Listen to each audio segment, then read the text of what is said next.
Hello, everyone, and welcome to Start With Why Book Club, episode number 4.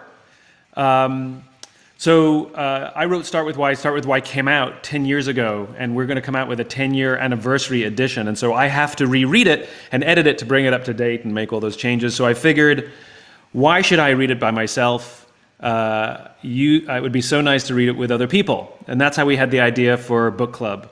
In these Corona times, we thought it would be nice for people to do something together, to start a book club, to read books together, discuss the books, and then we would all get together to answer questions and hang out and talk about Start With Why, which is really fun. So thank you everyone who has joined us.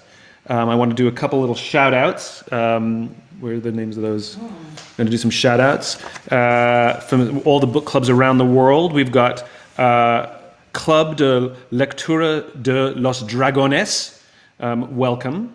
The JCI Greenwich Book Club in London, welcome, thank you for joining. We have the Virginia Department of Transportation, the Road Ahead Book Club, welcome. Rush No More Book Club, I think you guys, and then there's the Bubble Readership Club in Oregon, and my favorite, the Dakota Potato Peel Pie and Literary Society, are back joining us again. And I know there's folks from Egypt and Belgium and Denmark and London and France and Turkey and Poland and Toronto and Switzerland and Ireland and Durham, North Carolina and Cape Town. It's amazing. It's wonderful. It's a global event. It's so much fun to see you all. Okay, thanks for sending all of your questions. Last time I talked about, what did I talk about last time? We talked about, we got into the thick of the golden circle. This time, section 4 was really about the movement itself, how to build the movement, how to turn the why into a megaphone, how it all works together. And one of the things I wanted to share with you is this idea of the how type and the why type, these personalities. Now, no one is purely one or the other. They're archetypes. I have a friend named Dash Jameson, and when she first became familiar with my work and read this chapter about why types and how types, she decided that she hated me. Because why types, the visionary idea folks, are the people we usually see interviewed. They're the ones who get all the credit. And so she felt very mad at me because she didn't want to be a how type. She wanted to be a why type. She wanted to be a big idea person. And it took her about a bunch of months where she started to recognize that she works with those big idea people, and she recognized that though they have big ideas and though they have vision of the future, they're completely useless without her. And what she realized was that as a how type, and a very high functioning how type I might add, Dash realized that she had even more value than she was giving herself credit. Unfortunately, our society tends to lionize why types, but it's completely ridiculous. How types are the more functional personalities in our society, and they get things done. And how types can work at much bigger scale, world-changing stuff, if they find a vision that they align to. And we gave some of the examples. Roy Disney had his brother, Walt Disney. Ralph Abernathy really was the one who was spearheading, organizing all of the pieces behind the scenes for Martin Luther King. Martin Luther King was the why type, the visionary, but Ralph Abernathy was the one telling people, get on the bus. And so, it's like you have curly hair, you want straight hair, you have straight hair, you want curly hair. I wish I was more functional at getting things done and being more system oriented, but as long as I surround myself with people who are really good at it, then we can get things done together.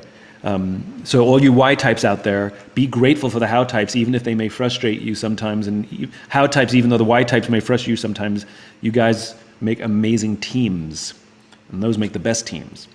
I also talked about Ron Bruder. I thought I would share a story where I learned something else that's not in the book.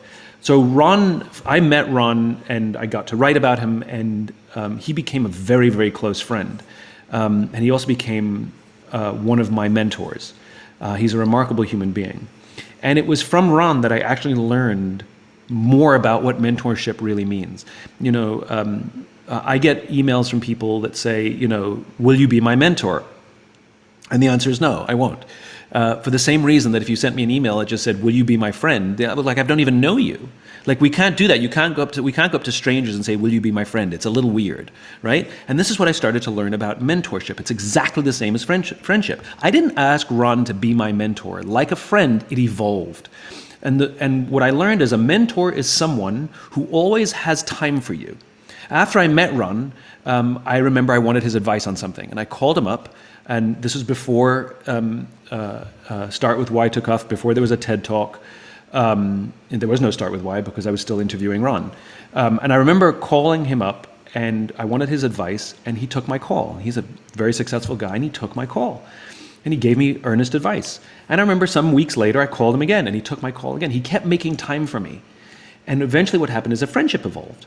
And I remember I was at his house once, this is well into our friendship, and I was getting ready to leave, and I put my arm around him as I was getting ready to say goodbye, and I said, "You know, Ron, I love that you're my mentor."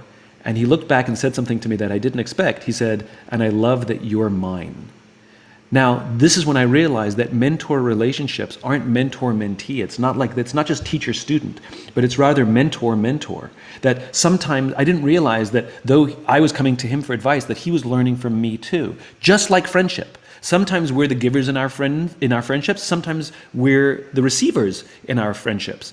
It's this beautiful thing. So mentor relationships are not like champions. You know, you have someone at your company who's your champion. You expect them to like put your name forward for a promotion. Mentors don't get involved in your career. They're just there and they believe in you. So thanks to Ron Bruder, I learned a lot more about what mentorship means, and it's really much more like a loving friendship.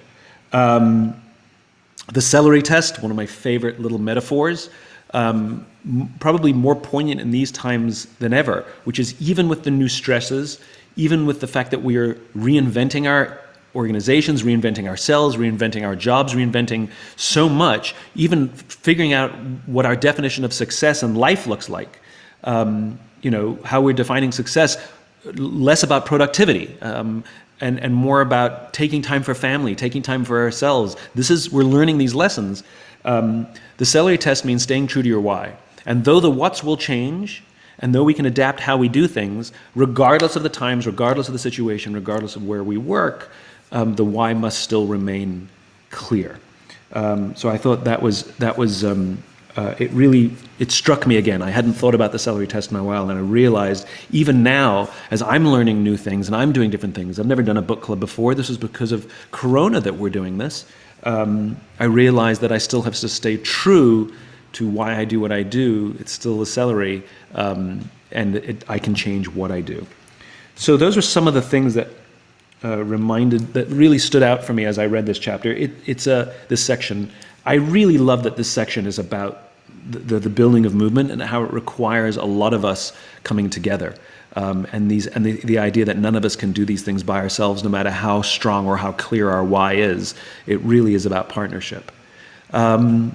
So with that, why don't we take some questions? We have some pre-submitted questions, plus we will take as many live questions as we can. So please go ahead and write them in, and I'll get them over here. Here's one I'll read from Lexi. Hi, Lexi Gravino. Since the founder's personality and the company's personality are aligned, does the personality or the why of the company get altered when the founder is no longer part of the company? Such a good question. If things are done right, the answer is no. If the founder leaves the company and the why has been properly ingrained into the company, if the founder leaves, the company should still be able to embody the founding purpose, cause, or belief from when the founder was there. Unfortunately, what so often happens is we tend to promote the wrong people into those positions. We tend to promote, I hate to say it, we tend to promote the how people into a why job. We tend to promote the operators and the people that know how to build. And so instead of looking up and out, to use Laurie Robinson's language, they look down and in. They become more focused on the short term, and the why starts to go fuzzy. We've seen this repeat over and over again. I've written about this. Microsoft was a big why-focused company. Steve Ballmer came in. It became much more what-focused. And we see this happen over and over, unfortunately. But a great example is take a nation state. Take the United States, for example. The why was established in the Declaration of Independence. It's gone in and out of fuzziness depending on the history, but the why has been able to survive beyond the founding fathers. It's the same for a company.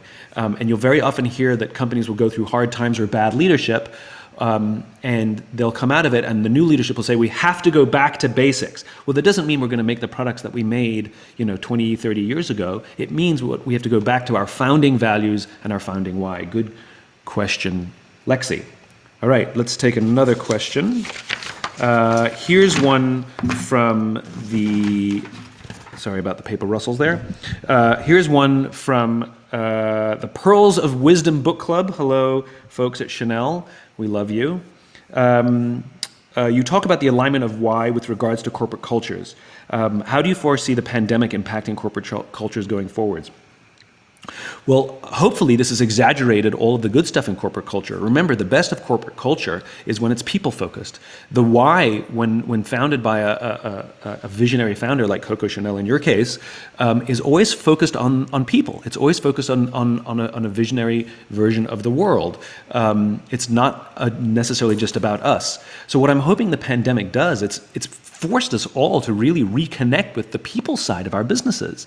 And we realize how valuable the people are, even when our products and our marketplaces have been shaken. So what I'm really hoping when we come out of this is that there will be more focus on corporate culture and more focus on things like empathy, a skill that we've been practicing during the pandemic. So I'm actually optimistic that when things return to whatever new abnormal is going to be, that we actually see much more focus, much more earnest and sincere focus on corporate culture, not just lip service. Here's one from Ignacio. Ignacio, yes. How can I start with why if I'm a how person? How can you start with why when you're a how person? Okay, remember, everybody has a why, and you will always start with why, whether you're a why person or a how person, right? The why is the motivation. The why personality, their whys tend to be things like mine is about inspiring, right? It's very lofty and in the clouds, and you tend to find the how types, their whys are much more functional. Things like building, constructing, serving, helping, supporting. You'll see that language in a how type's why statement. And by the way, they love that. When they hear that they're there to build or support, that warms their heart. So everybody starts with why. It's the function of the why. Is that right to say? Yeah. But you still start with why. You still start with your why, even if you're a how type. It's the role your why takes, and it helps you identify the best kind of partners. Because we have complementary whys. We don't have exact whys. We have whys that work together. Good question there. Here is one from Livia. She's a member of the Why Is Here book club. I thought why was here. Just saying. How do you know if you're a why or a how type of person? Are there other types beyond why and how that are needed to ensure people live to their why? I think I probably already addressed that one. You'll know because of where you find, you'll know if you're a why type or a how type because you'll know what's easy for you. I have a friend, she is a very, very successful entrepreneur. She's very, very how oriented. And she and I would go for lunch together, and literally we would get so mad at each other. They were the most frustrating lunches because she would give me business advice. Like, why didn't you just do this? And why didn't you just do that? And why didn't you do this? Like, it was easy. And I took it like I got so offended because she touched a nerve, because she was telling me to do things that are so easy for her, that are so difficult for me. Like, why didn't you just build a structure and figure out a system and do that and then just implement it? Like, and she would ask me for business advice, and I would talk about, these lofty visionary things that, why didn't you just do this? It's so easy. And she would go so mad at me because those things were so hard for her. They were the funniest lunches. We get so mad at each other because we were touching nerves, is what was happening. So where is your natural cadence? What do you naturally find easy? Like my friend Dash Jameson, she's so good at implementing vision, but she can't necessarily come up with it. She can't necessarily come up with a big idea, but if you give her one, She'll make it happen. No problem. That's how you can tell. And you'll definitely frustrate each other all the time. Here's the lime green and tangerine book club. I like that. Is it tangerine the fruit or tangerine the color? Because you said it was lime green. Is it tangerine orange or is it the fruit? Anyway, lime green and tangerine book club. We are teachers at the high school level, and we are wondering how the Golden Circle relates to public education. We see many connections and want to improve the culture and climate of our school. Great question. So remember, a company is a company. It's a group of people.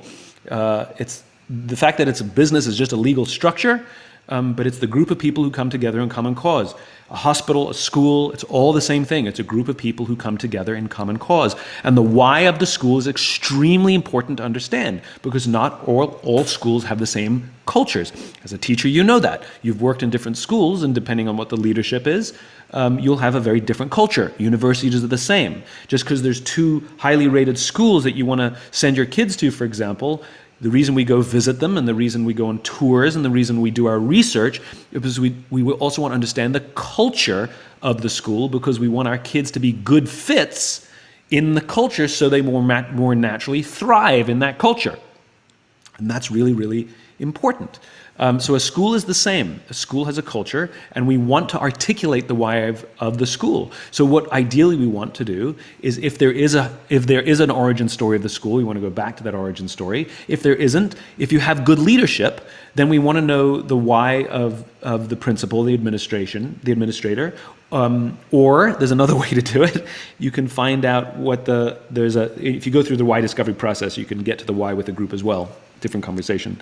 But yes, we want to articulate the why, and just like a company, we want to write it on the walls, we want it at the beginning of announcements, we want to give awards to both teachers and people who work in the school and students for people who are advancing the why and upholding the values. You treat it like any other. It's got marketing, it's got incentive structures. You want to hire teachers who believe in the why. You say, this is what we stand for. Do you think you'd like to be here? And then you have all the different personality types, all the different diversity, all of the people who come to a school and make it wonderful and fantastic and bring that cause to life. It works exactly the same way. You can replace the word company with school in the book Start With Why, and it will read perfectly fine. Lauren, representing the Compass Within Book Club. What is your creative process for discovering ways to bring your why to life? So it's a lot of spaghetti thrown against a wall, some of it sticks. So remember, a why is a filter. And when we apply that filter, it's much easier to see things when we see that filter. So for example, if I say, go out on the street and find all the people that you could be friends with. Well, you actually know how to do that. You know how to make friends. We all know how to make friends. It's time consuming, and it's a little bit like, well, I have to meet lots of people, and some of those people I'll connect with and some of those I won't. But what if we apply a filter? What if we say, go outside on the street and find all the people wearing blue shirts? Easy. There's one, there's one, there's one, there's one. You can instantly find them. So when you know your why, it acts like a filter. It actually, believe it or not, becomes much, much easier to see opportunities and actually to see what are the right decisions and the wrong decisions it becomes almost automatic when you know your why. So I'll give you a personal example. The things that I say yes to and the things that I say no to. So I'm about inspiring people to do the things that inspire them. So together each of us can change our world for the better. And my vision, my just cause, is to create a world in which the vast majority of people wake up every single morning inspired, feel safe wherever they are, and end the day fulfilled by the work that they do. So when I get an offer to do a speaking engagement, my favorite ones to take are when it's an industry organization with 5,000 people attending, representing 3,000 different companies, because my message is a mass market message that I'm attempting to move the needle and push. Versus a company that calls me and says, we'd like you to come talk to our top 30 sales reps. They may offer me more money, but I'll turn it down because that's not helping me advance my cause. Talking to 30 people from one organization, I'm not going to move the needle. And I only have limited time on this planet. I have to make certain bets. And the bets I want to make are ones that advance the cause more. So when you know your why, it works like this beautiful filter. Also, I rely on others. I bring it up with other people, and we don't talk about, is this good for the business? We talk about, is this good for the movement? And by saying, is this the right decision for the movement, what I'm asking my team to do is, everyone, please filter this through our filter and see if it holds up. Good question. Here's a good one from Dylan Smith. Hi, Simon and team. What do you think is the first step in repairing trust, if possible, if it's been lost between why and how people? Ah, so good. So the question was, what is the first step to take? Thank you, Dylan, for your question. What is the first step to take to repair trust if it's been lost between the how and the why people? In other words, if we got so frustrated with each other, we just brushed each other off and said, you don't get it. That's what we said about each other. You don't understand. You need the details. And I'll say, you don't understand where we're going. And we get mad at each other. Well, remember, be the leader you wish you had. One of you has to take the risk to be vulnerable. One of you has to call up and say, I'm sorry. And the reason that I got mad has less to do with you and more to do with me, because you're so good at the things that I'm bad at, that when you talk to me as if, because it's so easy for you, it makes me feel stupid. And this is, by the way, this is the conversation I had with my friend. That when you say those things, the reason I react so angrily is because I feel dumb. Because it's so easy for you and I struggle to understand it, that I get emotional. And I'm sorry. And very often they'll say something very similar because they'll find a similar insight. So the repairing of the trust. And so there's little techniques that you can learn to help each other. So for example, I'll give you two very, very simple ones.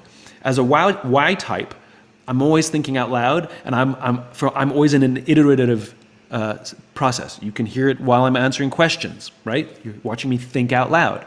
Now, if there's a how type sitting next to me, how types usually think before they speak. I just speak. I'm speaking my thoughts. And so this can be very difficult for how types, because every word that's coming out of my mouth, they think that that's what I want them to do. And so they're making these big, long lists of things to do, and then they'll bring something to me and say, look what I did. I'm like, I didn't tell you to do that. They're like, yes, you did. You said it. I'm like, I never said it. And they'll show me, look, you said it. Well, I didn't mean it, I'll say. Well, then they're like, well, how do I know if you said something? So what I've learned to do when I start speaking, I say, I'm just thinking out loud here. And all the how types can put their pens down and allow me to go through my process. And then when I come to a conclusion, I can say something like, I think this is what I want us to do. Right? So I say I'm thinking out loud. That allows people to know that's what's happening. For the how types, what's immensely valuable is at the end of a meeting, at the end of a conversation, the end of a discussion, they say, let me just summarize what we're doing next. And they'll go through their summary, and it gives me the opportunity to say, oh, no, not that one, but yes to that one. So I prepare them, they summarize. Great little technique. If you can get into that habit, you'll both help each other out a huge, huge amount. Okay, let's take another live question, should we? Somebody wrote about, I don't know, okay, let's hear. Anna Maria, about logo and name for a company. Should it reflect the why, intangible, emotional, or the what? Make it easy to relate your name to the to the product you're offering. So the question is should the name or logo be representative of your cause, or should it be representative of your product? Okay, there's a danger in naming your company after your product. Is what happens if you want to make different products. So, for example, there's a store in the United Kingdom called Carphone Warehouse. It's really weird that it's called Carphone Warehouse now, because it's basically an electronics store, and it seems outdated because it came from a time when they just sold, you guessed it, car phones. Those big things that used to get installed in our cars with telephone wire. You remember those? So it makes it seem outdated. It makes it seem behind the times. Even Apple's legal name used to be Apple Computer, and they changed it to just Apple because they recognized that they were doing more than just their product. Now, does it need to be named after the why? You can infuse words with meaning, but you're more likely to infuse a word with meaning that has no specific meaning unto itself. It's not based in any product. This is why so often, look how many companies are named after names. Dell, Boeing, Walmart. I mean, they're all Disney. Those are all human. They're all people. They're all people's names, and they become infused with meaning over the years. So I generally recommend naming a company based on nothing, based on a made-up word, or based on the philosophy or where you're going or something like that based on your why, and not on your, and same with a logo. You really don't want to have a mark that is just a picture of whatever it is you're doing, because what if you're not doing that anymore? Something more abstract is a little more flexible and long-term oriented. Simon, a bunch of people are asking what your t-shirt message is. Oh, a lot of people asking what, because you can see team. Mine says, Team Optimist. I thought that was a good t-shirt to wear today, because that's us. We are Team Optimist on this book club. Focus forwards, being positive, helping each other out. Yay, book club. Jen Grau asks, should you give trust freely from the beginning of joining an organization, or is it something that is earned by the organization over time? Oh, such a hard question. So the funny thing is we often get this wrong. Leaders often get this wrong. It's the leaders who have to bestow trust immediately, not the other way around. Very often we enter a company and leaders will say to new people, or to any employee for that matter, you have to prove to me that I should trust you. Actually, it goes the other way. It comes from us, the rank and file, who say to our leaders, well, prove to us why we should trust you. Because remember, they have the authority, we don't. They're the alphas, we're not. And so they're supposed to be the protectors. So we're not going to make ourselves vulnerable until we can be sure that our alphas will protect us. They have to earn our trust, not the other way around. This is why leaders have to lead by example. We won't be honest about our failings, our mistakes, and our fallibilities until we see that our leaders do that and offer us a safe space for us to do the same. Because if we just come out and start trusting and start saying all the things I got wrong and all the mistakes I made, and we're in an organization that would actually hurt us and get us fired, or we won't get a promotion because of it, then guess what? We're not saying a word, or we'll get fired. So it's actually ironic. Yes, you want to come in not totally cynical, obviously. It's like a friendship. You don't show up on the first day of friendship and be like, let me tell you. It's a dance. But the irony is, it is the responsibility of leadership to take the risk to trust first. And then we will respond in kind. It goes in that order. Thank you, Jen. Good question. The Why Believers book club. Why Believers book club? Two different types of persons are described, why persons and how persons. Yeah. Are there what persons? Is what only the tangible output of the why and how persons? Yeah, so the question was, there are why people, there are how people. Are there what people? There are no what people. What is the tangible product, the tangible work, the countable, measurable something or other that is produced by the why or the how person? And best, or the combination of those why and how people. So whatever they make, do, say, is the what. So no, just I don't even have a metaphor or an analogy, because they just don't exist. Remember, it's about a perspective. Why folks tend to be more focused on the forest for the trees, and the how people are in the woods going, okay, I see that you want to go in that direction. The problem, there's a big boulder in the way, so I'm going to turn this way, and we're going to go around the boulder so that we can get to the direction you're pointing. Because the why person lives above the trees, the how person's in the trees, and they have to trust each other, because if the why person looks down and says, why are you going sideways? I told you to go that way. They have to trust that they're navigating around the trees and through the rocks, that it's not a straight line. It's like a submarine captain says, go due north. Submarine does not travel in a straight line. It travels like this. But the captain doesn't have to say, no, a little to the left, no, a little to the right. The crew knows to go in that basic direction. Same thing. Why person sets the course. How person figures out the path through all the obstacles. That is the best. So that's why they have to trust each other. Because one will be screaming, I told you this direction. The other will say, can't you see we have to go in this direction? And unless they're talking and communicating, you're going to have issues. Devon K. from India asked, what is the difference between why and purpose? So when I wrote Start With Why, there were these constant debates I kept having with people, like what comes first, vision or mission? And who cares, right? And the problem was we were having semantic debates. And so I went to people who believed vision comes first. And I said, well, what's vision? And they said, well, it's why we get out of bed in the morning. And I went to people and said, well, what's mission? People who believe mission comes first. And they said, well, it's why our company exists. And I went to the people who believed brand comes first, or purpose comes first, or DNA comes first, whatever words they used. And they all gave me the same definition. It's why we do what we do. So I decided to call it the why so we could all agree. Because I got tired of having these semantic debates, and then we'd make no progress because we're trying to convince people of our definition of words. So I called it the why. So what is the difference between why and purpose? Well, I know what why is because we've defined it together, but purpose has so many different meanings. I mean, even if you go to a company's website and they say, you can tell we're purpose driven because look, we give so much money to charity. That's not purpose, that's just charity. So I tend to avoid those words, and if you see in the definition of why, I call it purpose, cause, or belief. I put them all in there. Yeah, I tend to not use the word purpose unless I'm crystal clear that we all agree that it's the same definition. Okay, let's take a look at some other live questions. Look how many people here. It's wonderful. So nice to see everybody.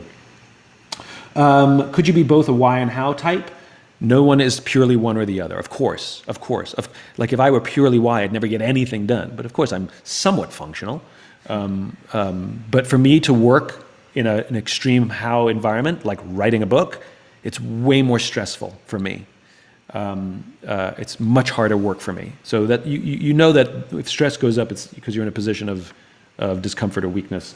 But yeah, of course, nobody's perfect. It's a Venn diagram. It's not completely separated. We're all, how people can still understand vision and have vision, but we're not everybody's, Elon Musk or Richard Branson. I mean, those are some serious visionaries. And Richard Branson's first to admit he didn't know how to read a balance sheet when he started his company. He surrounded himself with brilliant people. First to admit. And you tend to find that the best in both is that they have the humility to, and this was the thing that Dash learned as well, the best of both are able to admit what they're good at and what they're not good at and why they need each other. That humility is really important. Here's one from the cat from the Big Love Club in Cambridge, UK. Big Love Club in Cambridge. Hi, Cambridge is a lovely town. My boss is a how type and I'm a why type. How can we influence up in a how hierarchy? So my boss is a how type and I'm a why type. What do I do? Well, you have to be remember, it's not a hierarchy.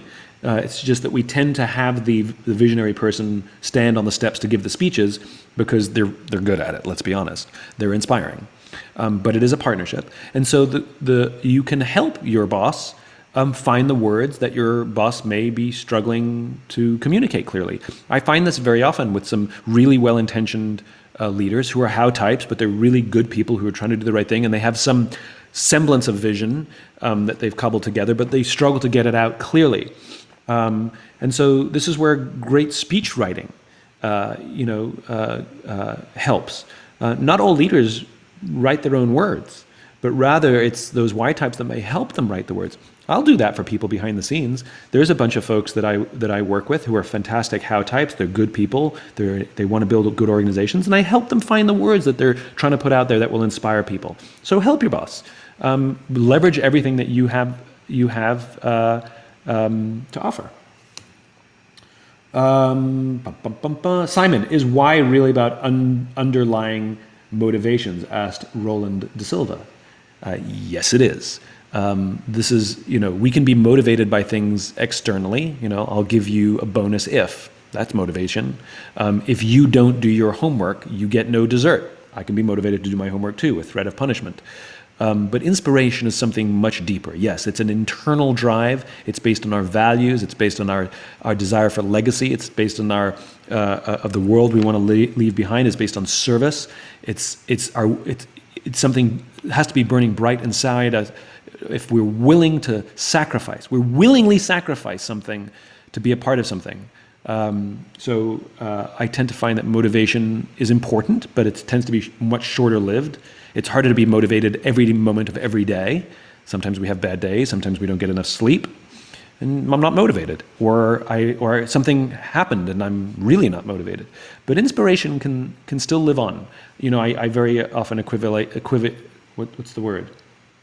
Make it equivalent to. We'll just skip the grammar.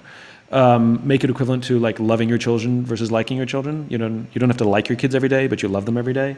It's the same thing. You can be inspired even if you're not motivated, but internal, external is a good differentiator. Okay, let's see what else we have.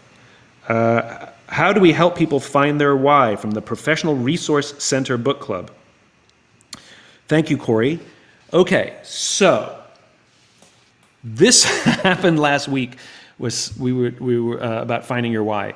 Okay, so we told you last week that we launched our Jumpstart Your Why workshop, and we did it as a little beta, and we only told book club about it. And you guys were so wonderful and so fantastic and so eager that you all went to get a seat in that workshop at the exact same time that it crashed our website because it got too much traffic. So here's the good news. We will be offering more Jumpstart Your Why workshops. Please don't rush over to the website right now. They have been posted. There's a new shop tab. There are new Jumpstart Your Why workshops. You can go there. It's pay what you can. So whatever you can afford, that's the price. It's pay what you can. Please maybe take a couple days to go have a look. And if it sells out, don't worry. We're going to add more because it worked the first time. Thank you for all those early adopters who tried it. We're going to do it. We also added a bunch of other classes. What we've been doing over the past 2-3 weeks, going through our own existential flex, reinventing, and what we've tried to do is produce a whole bunch of live workshops. In other words, they're not recorded, they're live and interactive, to a lot of themes that are really important to people right now. Things like how to pivot with purpose, pivot under pressure too. How do we reinvent ourselves in this marketplace? We have a class for that. We have a class on how to have difficult conversations. That's a big one right now too. So please go to simonsinek.com slowly, not all at once. Maybe a few now, maybe a few later, maybe a few this afternoon, maybe a few this evening, maybe a few this weekend. We've got a bunch of classes, and if they sell out, don't worry, we're going to add more. But we have some availability for classes even as early as next week. So please go check it out. We can help you find your why, as well as a bunch of other really cool stuff. Thank you for that question. What else do we have? What about this from Chris Salmon? Can a how person transition to a why person and vice versa? Is it possible to have a combination of both? Great question. Can a how person transition to a why person? And can a why person transition to a how person? Not really. You're really playing to your natural strengths. Now, a why person can get better at practicing and learning and understanding structure and how to build it. And a how person can get better at learning to appreciate and understand the value of things that are intangible sometimes and big broad things. But it's what really, if we could just learn the other skill and be as competent in it, then we wouldn't need each other. Then there'd be literally no point for teams. The reality is their natural dispositions, their personality, they seem to be more like personality types. Yes, you can always mitigate. And again, I stress, no one's purely one or the other. We're all combinations, some more or less. So yes, I'm better at structure than I used to be. Like reading Start With Why, I'm looking forward to updating it because there's a lot of sort of like little things in there that are driving me nuts that I didn't do in the later books. I learned how to write a book better because I realized it's a highly structured environment. I got better at it. Also, I don't do it alone. When I write my books, I have somebody who's an extremely good how type help me organize my thoughts. Remember, I work with someone. That's what produces the better work. So that's how it is. Okay, what else do we have out here? So Isam Sultan has been asking many times to get, he's like the equivalent of the kid in school going, ooh, me. So yes, Isam. Isam Sultan asks, how can I work inspiringly, i.e. in a vision of why, into a company which has a vision of what? If I can apply the vision of why in the company on a level of my department. Thank you. So I get this question so often, Isam. Thank you for bringing it up again. I think it's so important and sadly really, really, really common. I'm in middle management, I work for a company, I'm why-driven, I believe in all this stuff, but what do I do if the company is just numbers-driven? If all they do is care about process and they don't care about vision or having an impact? Well, we cannot control that which we cannot control. We certainly can't change people, and no number of anonymously sent books will ever change how they are. The best thing we can do is be the leaders we wish we had. That's the best thing we can do. So you can lead with why in your team. And remember, it's not like, you'll tend to find that the why types tend to gravitate to things like marketing or things like product development. And then the how types tend to gravitate towards things like finance. Not purely, but you tend to see patterns. Operations, because that's their natural strength. Now, you very often find Y types in finance, but these are the big idea finance people, the big idea operations people, and inspire the other people in operations. And so what you want to do is lead to your natural type. Even if you're a how type, you can still be very inspiring to be around when you start with your why. Your why inspires people, regardless of your natural disposition. So Isam, you know the answer, which is be the leader you wish you had, take care of your team, lead with why with your team, and we'll see what happens. Here's a good one yes. from Sasha from the Lastamente book club. Lastamente book club, Sasha. I understand the importance of why people and how they complete each other. But how do I do that since I'm a freelancer? Freelancer, we're going to have to do everything on my own. So the question was such a good one. What do you do if you're a freelancer and you don't have that partnership where you have to be both? Well, the answer is you're going to be working in times of strength and weakness more often than others. I've been there. I know exactly what it's like. As a white person trying to build a business by myself, it was excruciatingly difficult, and I ended up relying on force of personality because I didn't know how to build structure. How types will probably be more successful in building businesses, quite frankly, because they can get the structure right and they get the process right. But they may not operate at a scale that can change the world. And if they quit or retire or die, the odds are much higher that the company will just close. Because there was no inspirational vision that was holding the people together that they would want to continue to build the company without their leader. This is very, very common. Most entrepreneurial ventures in the United States, unless they're passed on to family, which is different, because family, you're upholding your legacy, so there's that, tend to go away. In other words, we have about 27 million, I think that's the number, if memory serves, 27 million small businesses in the United States. It's not 27 now, 30, 40, it should be growing if those companies survive, but they don't. So if you're a freelancer, it's hard. Now you can still ask for help. If you have friends who are particularly good at the vision stuff, ask them to help you articulate or write your marketing emails, or how you should start meetings, or what's the first page of your PowerPoint when you give a presentation. Ask for help.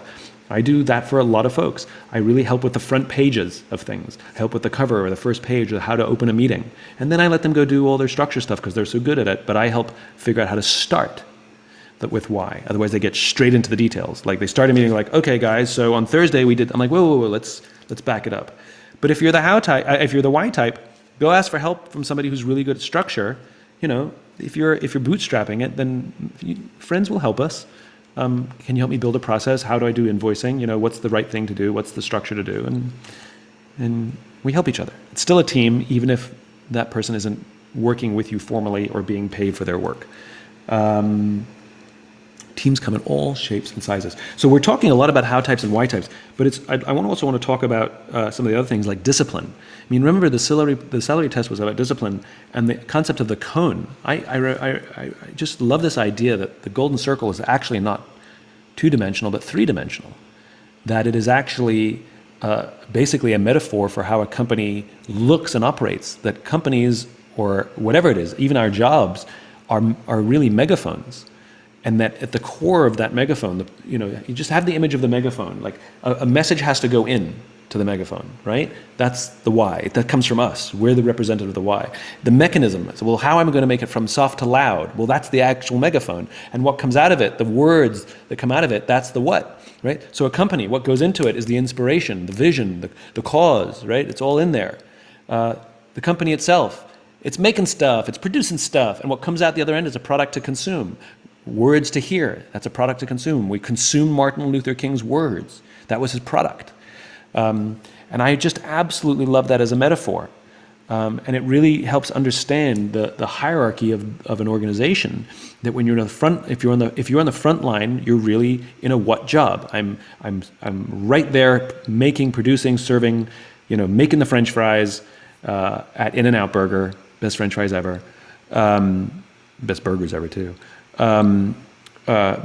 That's right there in the front. And then as you go up, middle management is really this we have to manage between the inspiration coming from up on high and getting the actual job done. It's how are we going to do this? How am I going to turn that into that? That's really what middle management is. I just love that metaphor because it's so true. And the most fun thing is that if the golden circle is based on biology, which it is, that means there's a biological construction to a business, that there's a limbic component that should be at the top of the organization and a neocortical component that's down below. So we have too much neocortex at the top, too much everything's done with numbers alone and calculations, it loses the inspiration. But we have to. If there's not enough of that at the front line, then we never produce anything. It's all just hippie commune stuff, and we never actually make anything. That's what happens when you have too much why on the front lines and not enough get things done. So it's a nice magical little combination there. Here's just a suggestion, not a question. Yes. Najaraju. Simon, I believe it would be interesting if you would consider to include a chapter at the end of your book when you read the next version with a set of common interesting questions you were asked. Just a thought. Great idea. Well, so the suggestion was at the end of this revised 10-year anniversary edition of Start With Why, that I can include some of the common questions I get about Start With Why with the answers at the back of the book. That's a great idea. I think I might actually do that. Things like, what do you do if you're a how person? And or what do you do if you're a why person in the middle of the organization? Include that one in the back. That's a great idea. Thank you. I think I will do that. Okay, this is a great one from Paul Moran. Should a dominant how person start a business, adopt entrepreneurial role, or employ a why person to do this role? It doesn't matter who starts the business. Anybody can start a business. Rollin King, who's a how type, he was the one who actually started Southwest Airlines. But he brought in Herb Kelleher, who was his divorce attorney, who was better at leading with why. If Rollin King had said, well, I'm the founder of the company, it's my business, it's my idea, you play the second fiddle, I want to keep you in the shadows, Southwest would not be what it is today. It would just be another functional airline. So it was actually Rollin King who had the insight that the airline business was really for only 15% of the traveling population. It was really only for the elites. And he said, well, what about everybody else? And he was the one who said, we don't compete against the car, we don't compete against other airlines, we compete against the car and the bus. But it was he had the insight, but Kelleher knew how to preach and how to lead the people. And I see this very, very often. I can't tell you how common I see this, both in entrepreneurial ventures and even in some very successful businesses, where the inspirational founder, because they're such a Y type, they don't trust themselves. And so they ask their friend, who's much better at business, to be the CEO. And I won't mention some of the companies, but there's some companies that that are like that. And though those leaders may be good executives and good people and believe in the cause, the problem is we need them to preach. We need them to share the why. And they're not. They're right down and in the weeds, in the functioning of the company, and even the company will do well. It won't survive. It won't inspire. It won't change industries, meaning it won't profoundly shift the way an industry works. It's really that magical partnership. There's a couple of friends that I have now who where because one of them is better at business, more structured, they made her the CEO. And I realized that, and I said, no, you have the positions backwards. You have the positions backwards. She should be the COO because she'll be leveraging her strengths much more. And it's about ego, because the titles don't mean anything. We have this false belief that CEO goes first and COO or CFO goes second. It's complete rubbish. It's a partnership. It's CEO and COO. It's not 1 and 2. It's 1 and A. They're equal. They're equals in rank of different capabilities that work in partnership. And the egos have to be in check for that. It doesn't matter what personality type you are if you start the business, but it will help you determine what role you should play as the business continues to grow. And a couple people are asking, as you're talking about that, about some examples in real life, like is Steve Jobs is the white person, was Tim Cook his how person? In the early days, it was Steve Wozniak. If somebody asked about Apple, if Steve Jobs was the why person, is Tim Cook the how person? So in the early days, it was Steve Wozniak, was the engineer. And even though Woz shared all the same vision as Jobs, Woz imagined a world in which one day an individual could compete against an evil corporation by themselves because of the power of the personal computer. But God bless Woz, he's an amazing visionary person, but sometimes he speaks like an engineer. It takes a long time to understand what he's trying to get at. I thought that was ironic because it took me a long time to get that out. Jobs was much more succinct and visionary in his language. But yes, Tim Cook is a how type. He was the COO of Apple for many, many, many years. So that's a whole different discussion, where now you have a how type running a visionary company. What happens? So I realized some of what I wrote about Apple, interesting. So that's a conversation for another time. I think we've come to the end of another wonderful, inspiring, fantastic, amazing book club. Thank you everyone for joining. We will be back here. Where are my notes? Here they are. We will be back again next Friday, same bat time, same bat channel, at 3 p.m. Eastern. Part 5, the biggest challenge, our penultimate episode. The biggest challenge is success. Will be May 1st. Please get together with your book clubs, read ahead, submit your questions to bookclub@simonsinek.com. Remember, the whole point of book club is not about reading the book. It's about doing something with each other. That's the important part. If you want to watch or rewatch or go back and hear another answer that was given before, we are posting these on YouTube. Feel free to go back and use them for reference whenever you like. If you have a friend or someone in your book club who missed the live session, they will be up on and shared on all our social media platforms. Thank you to everyone again who took the Jumpstart Your Why beta last week. It was very, very successful, and we're very happy. It did? Sold out. You guys are amazing.